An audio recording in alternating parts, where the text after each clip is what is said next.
अब जरा आप लोग मेरी बात सुनिए यहाँ पे गौर से। एक तो जो लोग ऑनलाइन है वो भी देख लें कि ये आपके जो है वो मिड टर्म का स्केड्यूल इससे ज्यादा करीब नहीं कर सकता, ठीक है। और ये ग्रैंड टेस्ट है, sorry it's the kind of a mid term, लेकिन ये ग्रैंड टेस्ट भी इसमें सारे सब्जेक्ट फिलहाल अभी शामिल नहीं।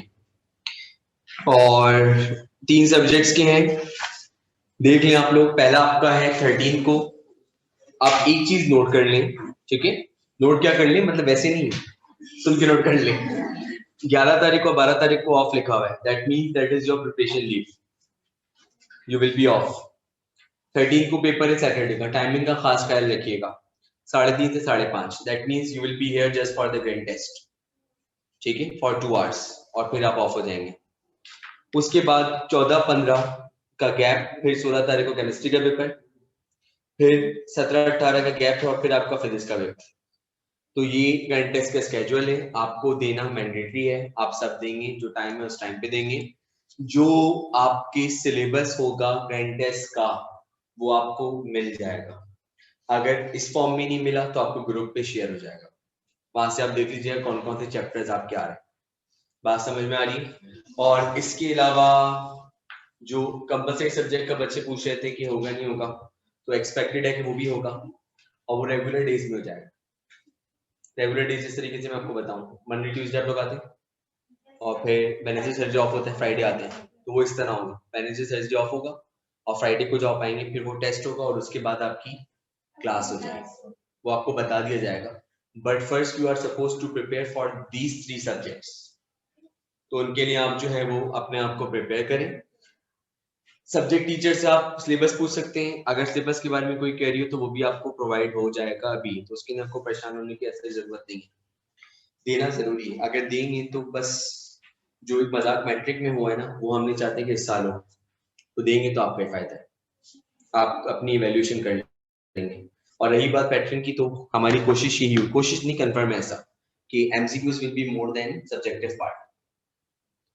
तो आपके पास एमसीक्यूज जो होंगे वो 20 to 25 हो जाएंगे, और शॉर्ट आंसर्स हो सकते हैं आपके वो 4 में से 3 इस तरह हो सकते हैं, और लॉन्ग आंसर्स 2 में से 1 चॉइस होगी। But we don't have any model paper right now, so we are unable to जज मार्किंग स्कीम।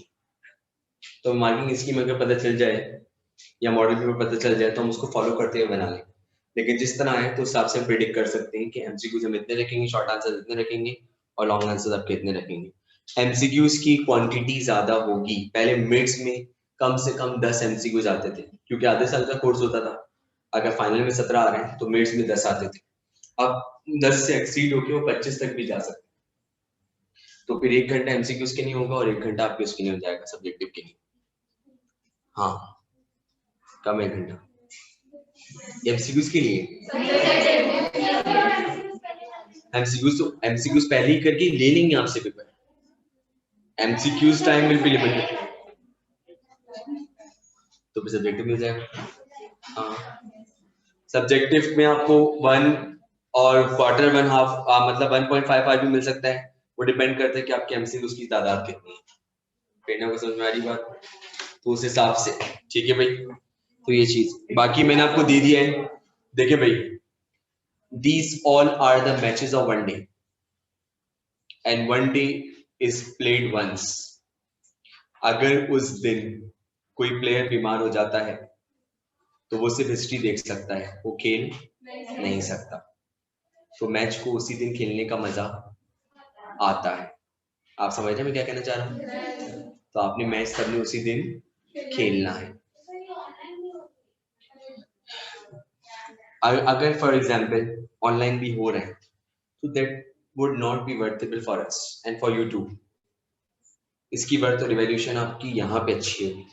कहीं ना कहीं टीचर के जहन में कॉन्सेप्ट होता है कि ऑनलाइन हो रहा है तो बच्चा is not prepared for that test. अगर यहाँ होंगे तो हमारी आंखों के सामने होंगे, तो वी कैन सी कि आप अपनी वैल्यूएशन किस तरीके से कर रहे हैं। मैं ये नहीं कह रहा कि ऑनलाइन का ऑप्शन नहीं होगा, इस बारे में खैर मेरी बात नहीं हुई, बट इन केस कोई नहीं आ सकता होगा तो वैसी बात है ऑनलाइन के इसमें जाएगा। लेकिन अगर ज्यादा आप जिस तरीके से आपकी फिजिकल अपीयरेंस यहाँ पे है तो that is more good for us. सबसे पहले आपका फेवरेट सब्जेक्ट है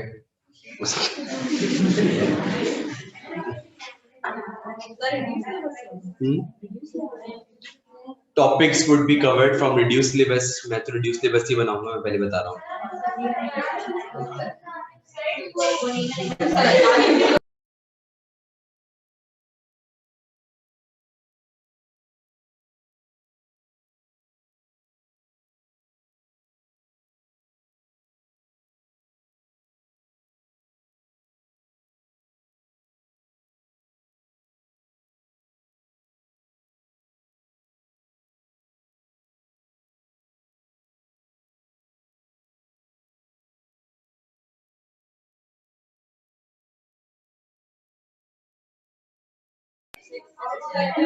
Chapter 1, Chapter 2, Chapter 3, Chapter 4, Chapter 6, Chapter 10। आप सुन लो। 71। तो क्या हुआ बेटा? जी बक्तावर ने लिखा कौन?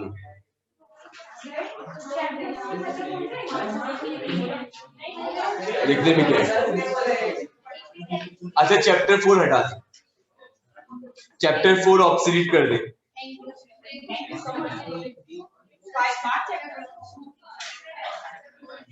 चैप्टर 4 एक्सक्लूड कर दे। एमसीक्यूज चाहिए। अच्छा ठीक है, मैं कोशिश करता हूँ, मेरे पास फाइल पड़ी हुई है, निकलवा। Don't worry, don't worry. अलिश क्या नबीला क्यों परेशान है बेटा? चेहरा ऐसा हो रहा है, बिल्कुल टेंशन में।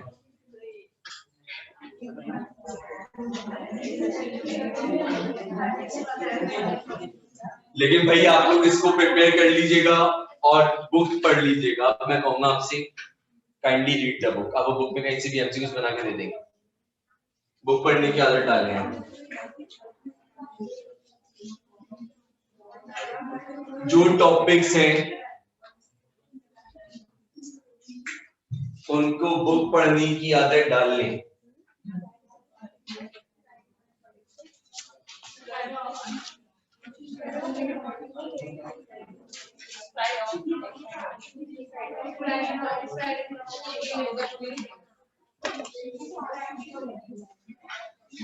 लास्ट क्लास में चले भाई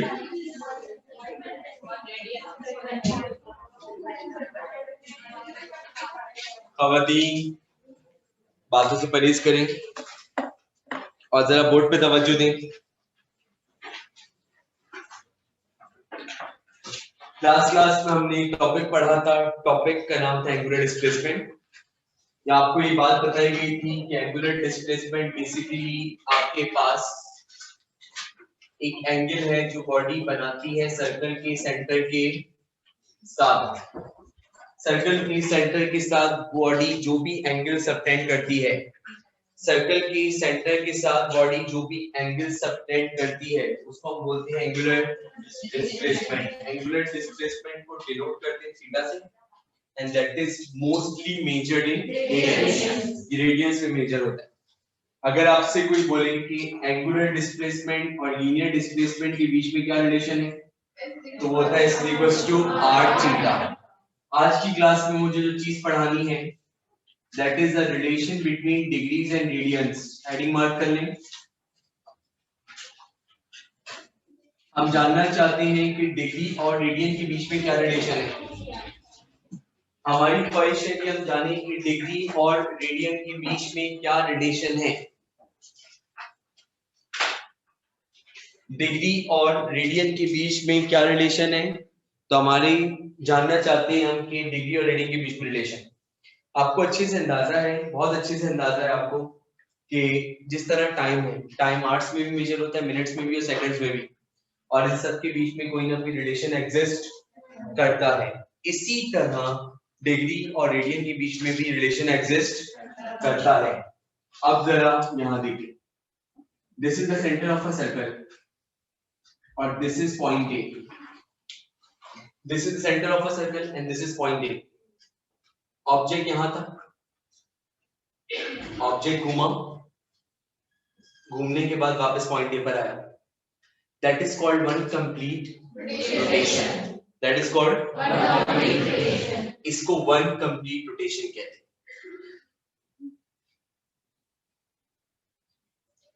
अब अगर आपसे कोई पूछे कि वन कंप्लीट रोटेशन में कितनी डिग्रीज होते हैं, गुड, तो वन कंप्लीट रोटेशन डिनोट करेंगे theta and that is equal to 360 degrees. Rotation में डिग्रीज के 360, आपको याद होगा मैंने कहा था रोटेशन रेडियन डिग्री तीनों थीटा के यूनिट्स हैं। उसी में वन कंप्लीट रोटेशन कितने डिग्रीज, 360। कितने डिग्रीज, कितने डिग्रीज, गुड। अब अगर मैं कहूं कि अगेन, अगर मैं कहूं कि मैंने दोबारा कंप्लीट करी वन रोटेशन, मैंने दोबारा कंप्लीट करी वन, तो अब उसमें कितने रेडियंस होंगे, उस पे कितने, उस पे कितने, उस पे कितने, तो याद रखिएगा वन कंप्लीट रोटेशन में पाए जाते हैं बोले 2 pi radiance. One complete rotation में कितने रेडियंस होते हैं, 2 पाई। लक्ष्य कर ले, वन कंप्लीट रोटेशन में कितने रेडियंस, 2 पाई। वन कंप्लीट रोटेशन में कितने रेडियंस, 2 पाई। वन कंप्लीट रोटेशन में कितने डिग्रीज, रेडियंस कितने, 2 पाई। डिग्रीज कितने, रेडियंस कितने, 2 पाई। तो अगर मैं आपसे कहूंगा वन कंप्लीट रोटेशन के सेंटर से जो एंगल बनेगा उसमें कितने रेडियंस होंगे, then you will ask 2 pi radians. Degrees कितने होंगे, 360, और रेडियंस कितने होंगे, 2 पाई। Are both equal to one complete rotation? Yes, sir. Let's equate them. तो equate करके मुझे मिला 2 pi radian is equal to 360 degree. equate करके मुझे मिला 2 pi radian is equal to 360 degree. 2 हो रहा है मल्टी, नीचे जाकर तो यहाँ पे बचा पाई रेडियन और ये बन गया 360/2। तो पाई रेडियन अपनी जगह पर आ गया और 360 को 2 से डिवाइड करते क्या आता है, 180 डिग्री। तो रिलेशन मिला pi radian is equals to 180 degree. Pi radian is equals to 180 degree. Pi radian is equals to 180 degree pi radian के बराबर होता है। अब यहां तक बेटा बात समझ में आ रही है? अब अगर मैं आपसे कंटिन्यू करूं और मैं आपसे ये पूछूं, मेरी मासूमाना सी ख्वाहिश है और मेरी ख्वाहिश है कि मैं ये जानना चाहता हूं कि 1 रेडियन में कितने डिग्रीज होते हैं और 1 डिग्री में कितने रेडियंस होते हैं। मैं जानना चाहता हूं कि 1 radian is equal to how many degrees and 1 degree is equal to how many radians, वो मुझे जानना है। उसके लिए क्या करेंगे, जरा गौर से देखिए। सबसे पहले मैं जानना चाहता हूं कि 1 radian is equal to how many degrees, कि उसमें आपके पास कितने डिग्रीज पाए जाते हैं। आप मुझे एक बात बताएं, रिलेशन यही है, कुछ भी हो जाए, कुछ भी हो जाए, दुनिया इधर की उधर हो जाए, इस रिलेशन पे कोई फर्क नहीं पड़ेगा। This is the basic relation. If somebody asks you what is the basic relation between degrees and radian, then you must say pi radian is equals to 180। Relation मैंने उतारा, अब जरा देखिए यहाँ पे आप लोग, पाई रेडियन किसके बराबर है, 180। मुझे क्या चाहिए, 1। मुझे क्या चाहिए, मुझे पाई नहीं चाहिए, क्या चाहिए, मुझे पाई नहीं चाहिए, क्या चाहिए, तो लाइक को लाइक कैंसिल करता है, लाइक को 5 को कौन कैंसिल करेगा, 5, तो क्या आएगा 1। 8 को कौन कैंसिल करेगा, क्या आएगा 10 को 10 को कौन कैंसिल करेगा, 10, तो क्या आएगा 1। इसी तरह पाई को पाई कैंसिल करेगा तो क्या आएगा, लेकिन dividing pi on both sides,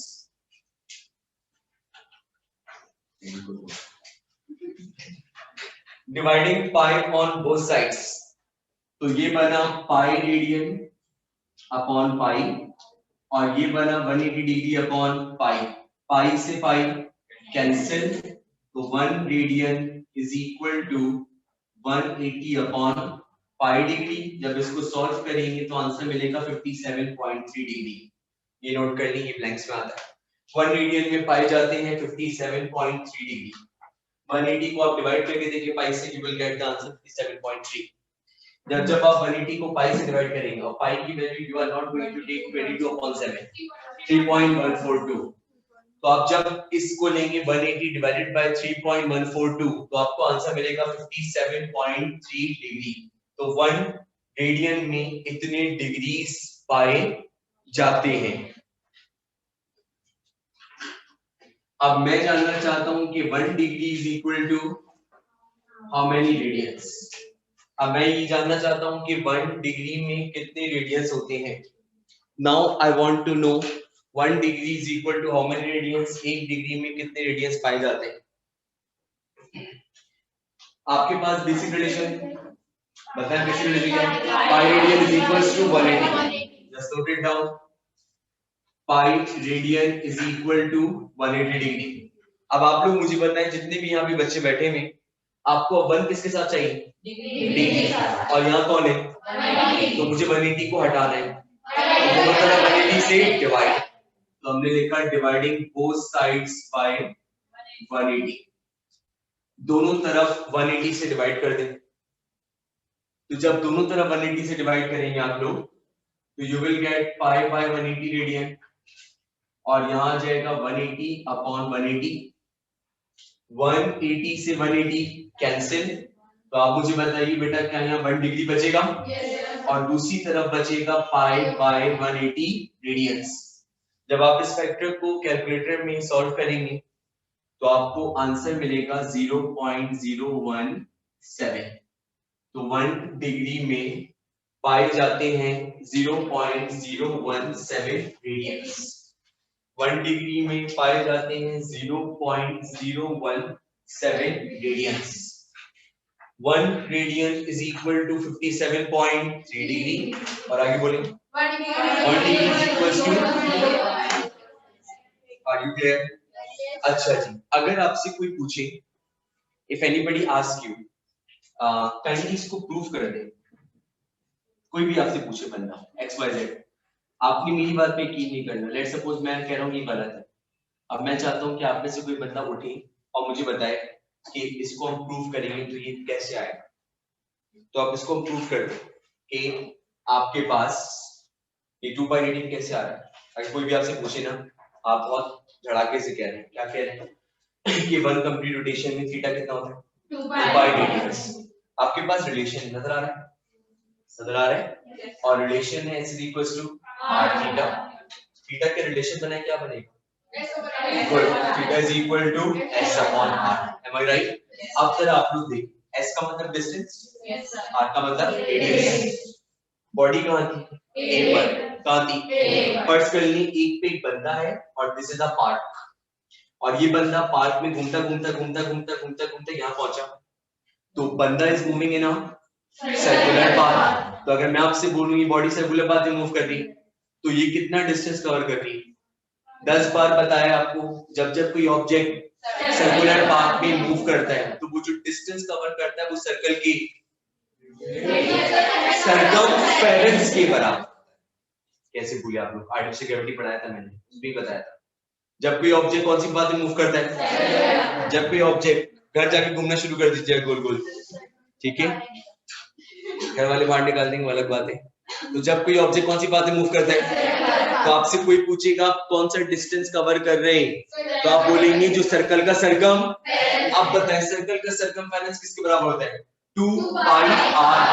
किसके बराबर, आपको फर्स्ट ईयर ड्रामा है भाई, कौन है, मुझे क्यों रिमाइंड कराना पड़ रहा है। ऑब्जेक्ट जब मूव करेगा सर्कुलर, तो मुझे डिस्टेंस कवर करेगा सर्कल के सरकमफेरेंस के बराबर। सर्कल का सरकमफेरेंस क्या होता है, 2 पाई r। तो क्या s 2 पाई r के बराबर होगा, और नीचे क्या मौजूद है, r से r। आप बोले थीटा कितना आया, 2 पाई, और ये बनेगा 2 पाई रेडियन। क्या हमने एक रोटेशन ली थी, तो इसलिए हम कहते हैं 1 कंप्लीट रोटेशन में 2 पाई रेडियंस पाए जाते हैं। 1 complete rotation is equal to 2 pi radians, और 1 कंप्लीट रोटेशन में डिग्रीज कितने होते हैं, 360 degree. Did you get this. अब चलते हैं टॉपिक पे, और टॉपिक का नाम है एंगुलर वेलोसिटी। अब चलते हैं टॉपिक पे, और टॉपिक का नाम है एंगुलर वेलोसिटी। एंगुलर वेलोसिटी हमने यहां पे लिखा एंगुलर वेलोसिटी। पहले तो इसको रिप्रेजेंटेशन कैसे करते हैं वो देखें। Angular velocity is denoted by omega, इसको ओमेगा से बनाते हैं। This is not W, W के अंदर लाइंस स्ट्रेट होती हैं लाइक दिस, ये सर्कुलर है ओमेगा, इसको ओमेगा बोलते हैं, ओमेगा OMEGA, तो ये ओमेगा कह रहा था, ठीक है। अब आप सब, मैं समझता हूं कि आप सब अक्लमंद हैं, समझता नहीं, मुझे पूरा भरोसा है, एग्जैक्टली भरोसा है, यकीन है, ठीक है। आप मुझे बताएं, आप सब लीनियर वेलोसिटी पढ़ी थी, और लीनियर वेलोसिटी में आप कहते थे लीनियर वेलोसिटी उस वक्त मिलती है जब आप लीनियर डिस्प्लेसमेंट को टाइम से, अब कौन सी वेलोसिटी, एंगुलर। जब लीनियर वेलोसिटी थी तो आप लीनियर डिस्प्लेसमेंट को टाइम से डिवाइड करते थे, उल्टा बोली, एंगुलर वेलोसिटी है तो आप एंगुलर डिस्प्लेसमेंट को टाइम से क्या करेंगे, डिवाइड। तो जब कोई ऑब्जेक्ट एंगुलर डिस्प्लेसमेंट कवर करे, जुमला बोले, जब कोई ऑब्जेक्ट और उसकी एंगुलर डिस्प्लेसमेंट को हम उसके टाइम से डिवाइड करें तो रिजल्ट भी क्या मिलेगी, एंगुलर वेलोसिटी। तो एंगुलर वेलोसिटी होती the rate of angular displacement covered by a rotating body. दोबारा बोले, the rate of angular displacement covered by a rotating, again बोले, covered by a rotating is known as angular velocity. Note करें, the rate of physics की mostly learning class में होती है, आपको पता है, मोस्टली जरूरी है। The rate of angular displacement covered by a rotating body. The rate of angular displacement covered by a rotating body is called angular velocity. उसको angular velocity कहा जाता है, उसको हम कहते हैं अपनी आम जबान में angular velocity। चले भाई, आप में से कौन है जो मुझे बता सकता है angular velocity का formula in terms of symbol? Formula, unit नहीं, formula. Omega over time, theta कहाँ होगा, omega is equals to theta upon time, omega is equals to वही वाली बात है कि टू सेटिस्फाइड है, बकरी चढ़ी उतरी और फिर चढ़ी, तो आप लोगों का भी वही होगा जी। Omega is equal to theta upon time, तो लिखिए it is denoted by omega, it is denoted by omega, और मैथमेटिकली हमारे पास omega will be equal to theta upon T.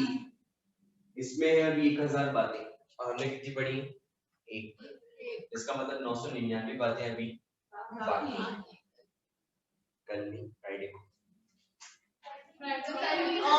कौन बोल रहा है, कौन सा डे?